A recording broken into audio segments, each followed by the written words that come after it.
Yo, what's up guys, NazUFC. This one I'm going to show you how to defend submissions on UFC 5. There's a few secrets, techniques I know that I'm going to share with you. The game won't teach you this, high level players won't teach you this because they like to gatekeep, but I will show you them. So after you've done watching this video, you should know how to defend every submission. I'm going to show you which one, what subs are useless, what subs are overpowered, and which ones to avoid. But that shouldn't matter because I'm going to show you how to defend them all anyways.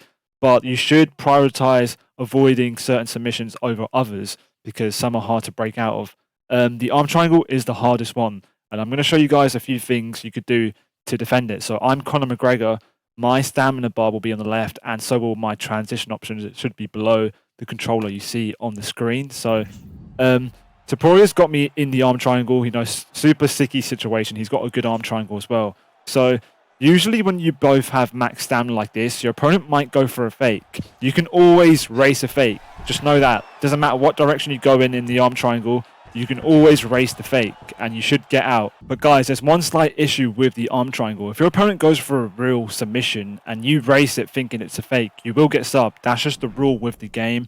But I'm going to show you guys a technique I use which can avoid the fake and the real sub. So you guys need to understand, the submission and the fake have two different denial windows. The real submission, the denial window for that is much larger than the fake. So you've got plenty of time to defend the real submission. So what I like to do is, when my opponent goes for the sub, you can wait a little moment before trying to deny the transition. Obviously, you've got to deny up. But once you memorize the timing I'm about to show you, you'll be good. There's a few ways you can look at it. You could just look at what's happening and just sort of, it can become muscle memory over time. Or you can look at the stamina. Notice when Taporia goes for a fake, the stamina ticks down like 3 times. It goes dun dun dun. If you notice it, 1, 2, 3. If you deny on the third tick, you've sort of got to anticipate when that third tick's going to happen. You will prevent being faked on, because if you bite on a fake, I'll show you guys what happens. You lose stamina like that. Now I'm going to show you guys what it looks like when you deny on that third tick, like that. You don't bite on the fake. You just give your opponent a little bit of GA. That doesn't matter. But if he goes for a real sub, right? Sorry, that was a fake. Go for the real sub. You deny it. You notice that? So you can use that to your advantage. So you can use this technique a few times just to see whether your opponent's going for the fake or not. Or you can sit here, wait until he actually goes for the real thing, deny it, and then you can just drain your opponent's stamina until it goes to 0. So I'm going to show you guys a situation that usually happens in a real game. So my opponent's going to go for a fake first because the stamina bar is quite high. Now, I keep annoying, I keep doing this technique. He's actually going to go for the submission now, right? Oh, he went for a fake there. Go for an actual submission. Right, you're going to deny it. Now you're going to drain his stamina, right? And he's going to freak out and go for a fake, right? That's when you use that technique I showed you earlier to race against it. Sometimes they might go for a real sub. You can play it safe and keep using the technique I've shown you to avoid that, or you can do what I just did there. It really is a guessing game. It just comes down to a game of guessing IQ, but don't expect your opponent to be a submission genius. They might just go for a fake straight away and you can race it.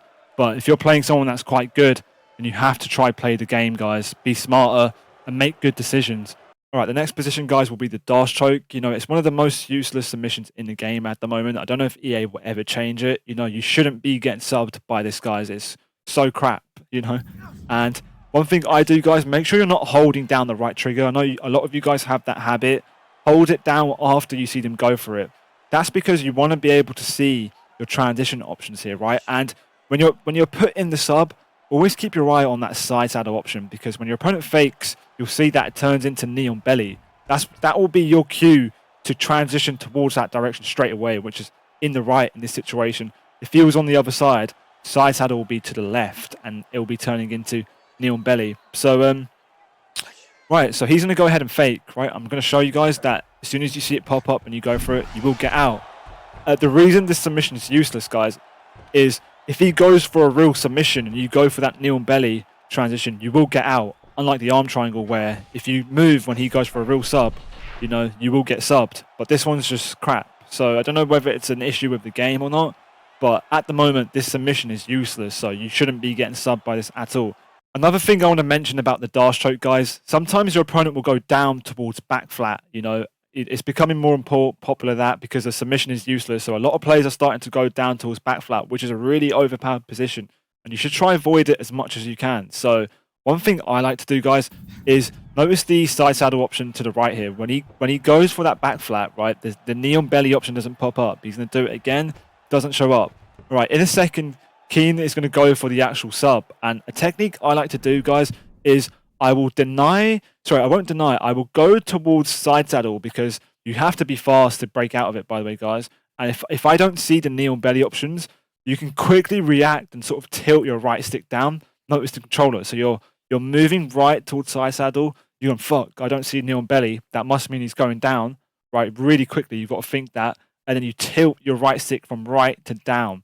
If he's on the other side, guys, you'd be moving left towards side saddle and tilting it from left to down. But by the way, when you tilt it down, make sure you're holding down the right trigger like that. So that's the sort of mechanic you need to learn. So, oh, damn, he's not going for it. Move, So that's the thing I like to do. So he's going to go backside for real this time. So I'm going to show you guys what it looks like. See that? And you deny it and you get side control. So that's a technique no one's going to show you guys. All right, up next, guys, we've got the triangle choke. Again, guys, this one's actually completely useless. So you want to hard watch again, guys. But what I like to do, guys, is I look at the half guard option, and you'll notice when he goes for the sub, it will turn into side control, right? If you see that, then go towards backside, right? So that's the rule, guys.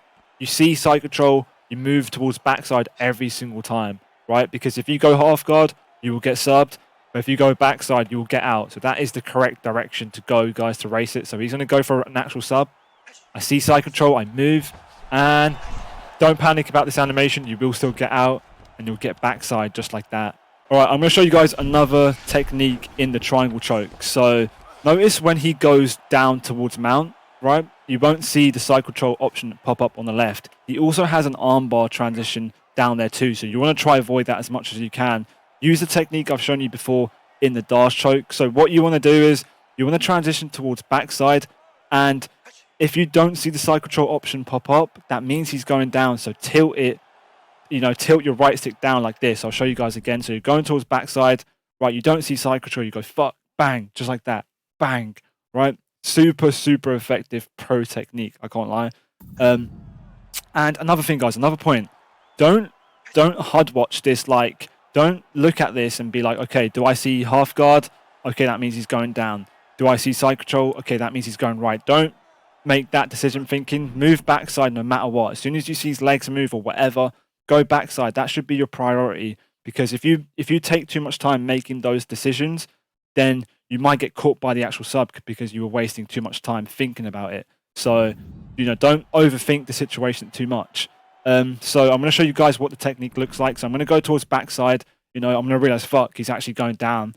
I'm going to drag my right stick down like that and then hold the right trigger. So it's going to go bang like that. So he's going to do it like that. See, you've got to be fast though. All right, I'm going to give you guys some high-level pro advice here, right? So you're in bottom mount, right? And a lot of cheesers, I want to say, or submission experts, whatever you want to call it, what they like to do is they go mount and they'll hunt for a denial, and then they'll go for a sub with stamina advantage.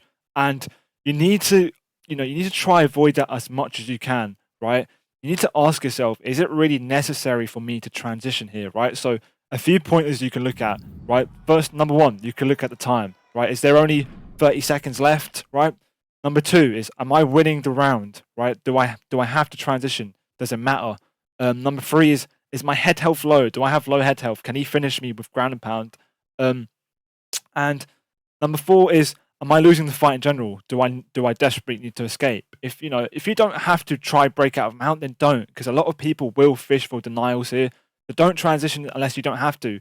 One thing I like to do, guys, is I've actually practiced my ground and pound defense, because all I do is I'll defend a few transitions to avoid them getting a submission here, and then they'll posture up, and I'll defend their ground and pound, and then I'll break out. If you're really desperate, guys, you can use a power transition to give your back. That's risky. To do a power transition, guys, you've got to hold L1 and R1 at the same time, then move. But look at my stamina drain. That's real risky. You need to be real quick to deny here, because if he puts you in a sub when you've got low stamina, you'll be screwed. All right, I'm now going to show you another tip in mount. So I'm Conor McGregor. Notice that the right hand is above the left here, right? that tells me that the armbar is to the right for my opponent. I'll show you right here. Right, the armbar is to the right. You don't see your opponent's transition options like this in a real match. That's why I like to use this. You should always try keep in mind which way the direction of the armbar is so you can anticipate it. Because the armbar is a tricky submission. The only sub I've actually been caught by is the armbar. That's the one high-level players can actually use their own advantage, especially once they've denied one of your transitions, because that's what they do. They deny your transition, they build a bit of GA, and then they go for mount. If they've got permanent stamina advantage, that's the submission they like to go for the most, right? Because you're able to defend against a triangle choke, and I've shown you a few tricks to try defend against the arm triangle too. So try avoid the armbar at all costs. So also, if they do pull off the armbar, it will damage your block, which means on the feet they will batter you. So another thing, guys, if your opponent enters mount from the right to left, right, notice that now my left hand is above the right, right? So now that tells me that the armbar is to the left, right? So my opponent's going to actually put me in an armbar, right? If he goes for it with max stamina like this, you can fake straight away, right? As soon as you've got that stamina advantage, guys, drain it. And the direction you want to go for, guys, is side control. So keep draining, then you move, right? Side control is the one you want to go for, right? Once you've drained the stamina to 0. For some reason, I feel that if your opponent transitions first and then you go for the side control option, you do lose. So you have to try be as fast as you can as soon as the stamina hits 0. It's that the armbar's tricky because sometimes I felt like I've raced it correctly and I've still been subbed, but I'm not sure, man. Sometimes you pull it off, sometimes you don't. There might be an issue with it. I don't know. It's real tricky, but try avoid the armbar at all costs. All right, guys, we're going to look at the rear naked choke position. So usually I would recommend to you guys to just move half guard no matter what, but players have started to realize that if they go for mount, it actually beats the half guard transition. I know a lot of you guys go for that. It is the safe move to make. If you're winning the fight comfortably, right, then go for that half guard option. You will get out of the choke if he does go for it, or if he actually fakes it, you will still get out. If he goes for mount, you will lose position and he'll get mount. But a tip I'm going to give you guys is if you look at Conor McGregor's arm here at the bottom, keep your eyes dead centered on that, because when he goes mount, right, you'll notice he grabs that hand. But if he doesn't, right, nothing happens to that hand. You see that? It's still, it's just still there. Nothing happens to it. So go any direction. I'm going to try to deny this. Right, so look, I know he's gone up because he didn't grab my hand, right? Do anything again. That's down, right? So it's as simple as that. That's something that I've taught myself. You could try practice that, go into practice mode. I recommend you learning that. I think that is the meta for defending against the rear naked choke. All right, cool, guys. I'm going to show you guys this for the sake of the video because I don't want you guys saying I missed it. The Von Flue is in the game. It's a rare submission, and it's useless, just like the Kimura. So as soon as he goes Von Flue or full mount, all you have to do is go towards half guard. So he's going to go for any option, really, don't matter. And I'm going to go half guard and get out every single time. So it's shit. All right, the next position I'm going to show you guys is the guillotine. And trust me when I say this, guys, when people put you in this submission, there's a 90% chance they're just trying to go for mount, which is in the downwards direction, right? But if they do ever try go for the sub, right, just go towards that half guard option on the left. So he's going to go ahead, go for the sub, half guard, and you get out. Simple as that, right? Even if you have grapple advantage, right, you're still able to get out of that, right? So even if your opponent has grapple advantage, you're still able to break out by going towards half guard because that transition is super fast compared to his one. But another thing I would do, guys, is, I will just drain. The second the stamina hits 0, then transition towards half guard because you've got to time it quite well, though. Don't be slow. Look, it hits it and you move, right? That's what I do to try get out of that. It's sticky because if you're not fast enough, guys, they will get that mount transition because your opponent's mount transition is actually really fast. Also, bear in mind, whilst you're draining them, if they do ever try going for that mount transition, then deny it. So go ahead and put me in the guillotine again real quick, right? So also, bear in mind this leg that you see, it's the leg closest to you in real life, which is Topori's left leg here, right? You can see it clear as day. You're going to be draining. Keep your eye on that and the stamina at the same time. If you see his leg move, deny down, right? But if you see him going for the sub, it will look like he's just squeezing. Just go for that half guard option. All right, cool, guys. I want to quickly mention that this game has something called submission counters. And When you get countered by these submissions, your opponent receives a lot of grapple advantage, which will make their transitions a lot faster. So I'm going to go up towards full guard here. He's going to do the dash choke counter. And all you got to do, guys, hold that right trigger, be ready for it, and deny. Because if you're not fast, guys, they will sub you. All right, cool, guys. That's it for this video. Thank you, guys, for watching. You know, your submission defense will definitely improve, guys. Trust me on that. If you do put these skills to use, they will improve. Make sure you guys like the video. Subscribe for more content. I'll catch you guys in the next one. Peace.